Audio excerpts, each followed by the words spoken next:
Cek cek cek cek. Assalamualaikum warahmatullahi wabarakatuh. Perkenalkan, nama saya Rizky Ardiansa dengan NIM 6120 1232 140 RA12 semester 3 program studi manajemen. Video ini dibuat dan diposting untuk memenuhi syarat penilaian ujian tengah semester atau UTS teman-teman pada mata kuliah komunikasi bisnis dengan dosen pengampu Muhammad Teguh Setiadi, SE, MN, CTMP, CMC, CPGAM, CPLM, CIB. Lanjut, tanpa banyak bincang langsung saja ke video. Cekidot, cekidot. Komunikasi bisnis adalah hal yang tak bisa dipisahkan dari dunia kerja. Setiap organisasi, besar atau kecil, membutuhkan komunikasi yang baik untuk mencapai tujuannya. Sederhananya sih, komunikasi bisnis adalah proses berbagi informasi, ide, dan pesan antara individu atau kelompok dalam suatu perusahaan untuk memastikan semuanya bergerak menuju tujuan yang sama.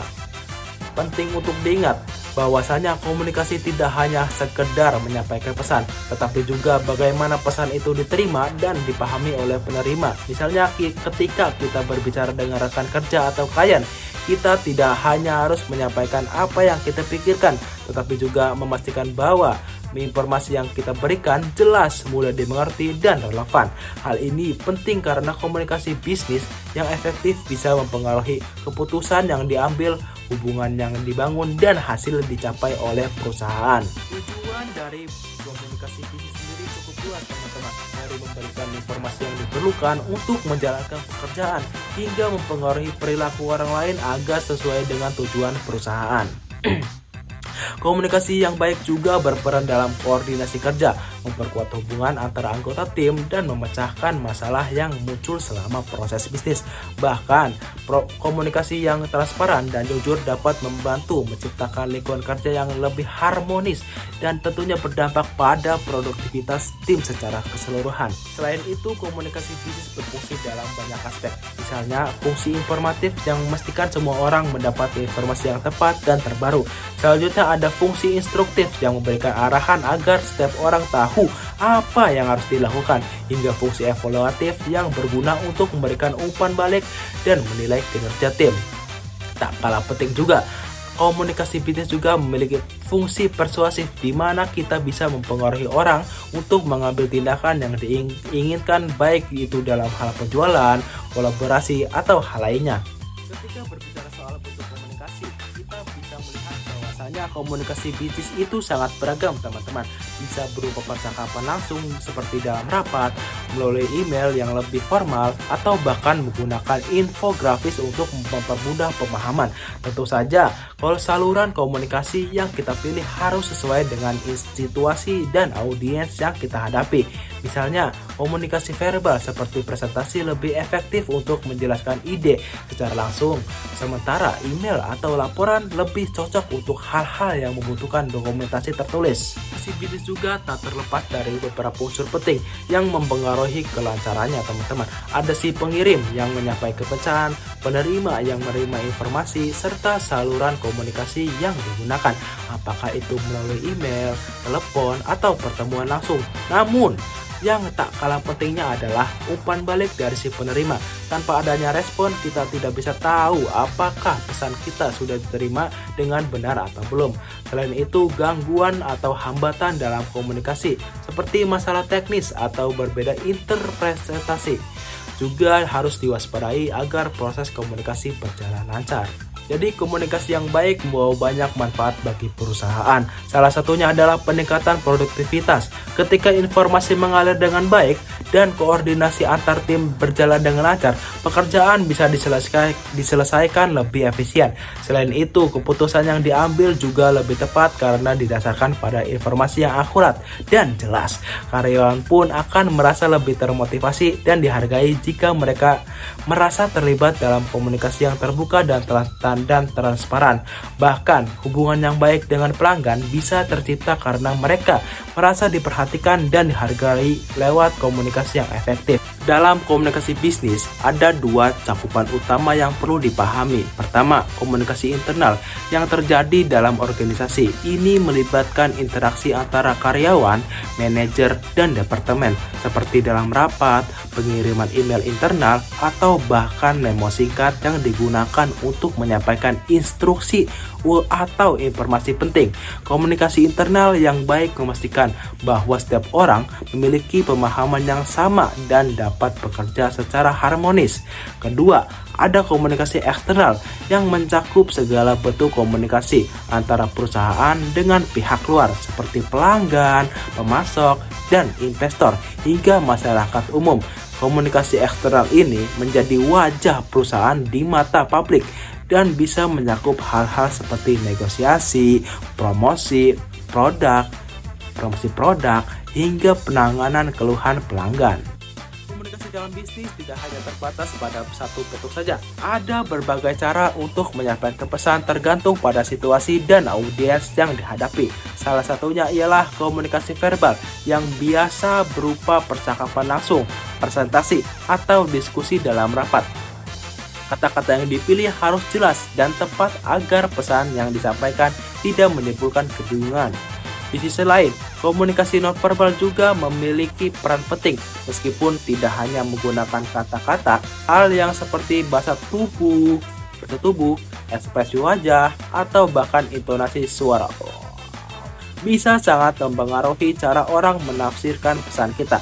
Bahkan dalam dunia bisnis, komunikasi nonverbal seringkali lebih kuat daripada komunikasi verbal.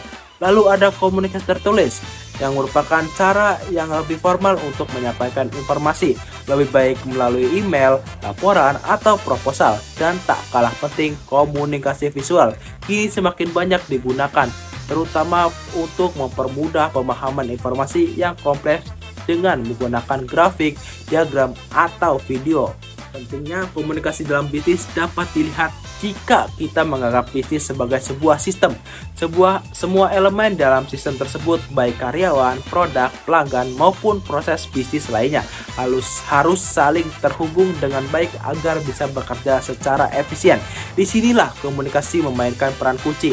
Komunikasi yang efektif dapat meningkatkan produktivitas karena karyawan yang memiliki pemahaman yang jelas tentang tugas dan tujuan mereka akan lebih mudah berkolaborasi dan bekerja dengan baik. Selain itu, komunikasi yang baik juga membantu hubungan yang kuat dan saling percaya baik antar sesama rekan kerja, mitra bisnis maupun dengan pelanggan. Sebaliknya, tanpa komunikasi yang efektif, konflik yang tidak perlu bisa muncul, baik itu karena miskomunikasi atau kesalahpahaman. Dengan komunikasi yang terbuka, kita bisa menghindari hal-hal tersebut dan menjaga agar hubungan tetap baik, agar hubungan berjalan dengan baik. Komunikasi juga mendukung pengambilan keputusan yang lebih baik. Informasi yang akurat dan tepat waktu sangat penting dalam membuat keputusan yang strategis, baik itu dalam hal pengembangan produk, pemasaran, atau kebijakan internal perusahaan. Namun, meskipun komunikasi sangat penting, tantangan-tantangan dalam komunikasi bisnis seringkali muncul. Salah satunya adalah hambatan bahasa, terutama jika perusahaan beroperasi di berbagai negara atau memiliki karyawan dari latar belakang bahasa yang berbeda. Ini bisa menimbulkan kesalahpahaman atau ketidaktepatan dalam menyampaikan pesan. Selain itu, hambatan budaya juga bisa menjadi faktor yang memperumit komunikasi. Nilai dan norma budaya yang berbeda antar individu atau kelompok bisa mempengaruhi cara mereka berinteraksi dan merespon pesan yang disampaikan. Misalnya, cara kita atau gaya komunikasi yang lebih langsung di satu budaya bisa dianggap kasar atau tidak sopan di budaya lain. Di era digital ini, hambatan teknologi juga bisa mengganggu komunikasi, terutama dalam bentuk komunikasi online yang seringkali terganggu masalah teknis seperti koneksi yang lamban atau platform yang tidak kompatibel. Terakhir, ada juga hambatan psikologis. Emosi, sikap, atau persepsi pribadi dapat mempengaruhi cara seorang menerima pesan bahkan jika pesan itu disampaikan dengan jelas. Meskipun tantangan-tantangan ini ada, penting bagi setiap individu dalam organisasi untuk terus meningkatkan kemampuan komunikasi mereka dengan memahami cakupan komunikasi bisnis, bentuk-bentuk dasarnya, serta tantangan yang kita dihadapi. Kita bisa lebih siap untuk beradaptasi dan mengatasi hambatan yang muncul. Ini tidak hanya akan membuat komunikasi kita lebih efektif, tetapi juga akan berkontribusi pada keberhasilan dan kelancaran operasional perusahaan. Jadi komunikasi bisnis adalah pondasi utama dalam setiap organisasi yang sukses. Namun, seperti yang kita tahu teman-teman, komunikasi tidak selalu berjalan dengan lancar. Terkadang ada hambatan yang menghalangi pesan untuk sampai dengan jelas, atau bahkan dapat terjadi kesalahpahaman yang mempengaruhi hubungan dan produktivitas. Salah satu elemen penting dalam komunikasi yang sering diabaikan adalah umpan balik. Umpan balik adalah respon yang kita terima setelah mengirimkan pesan, dan itu sangat penting dalam memastikan komunikasi berjalan efektif. Tanpa umpan balik, kita tidak tahu apakah pesan yang disampaikan dipahami dengan benar atau jika ada bagian yang perlu diklarifikasi. Umpan balik bisa datang dalam berbagai bentuk, seperti umpan balik verbal, di mana seorang memberikan komentar langsung, pertanyaan, atau saran setelah menerima pesan. Selain itu, ada juga umpan balik non-verbal, seperti bahasa tubuh, seperti ekspresi wajah, atau bahkan nada suara yang bisa menunjukkan seberapa baik atau buruk pesan yang diterima.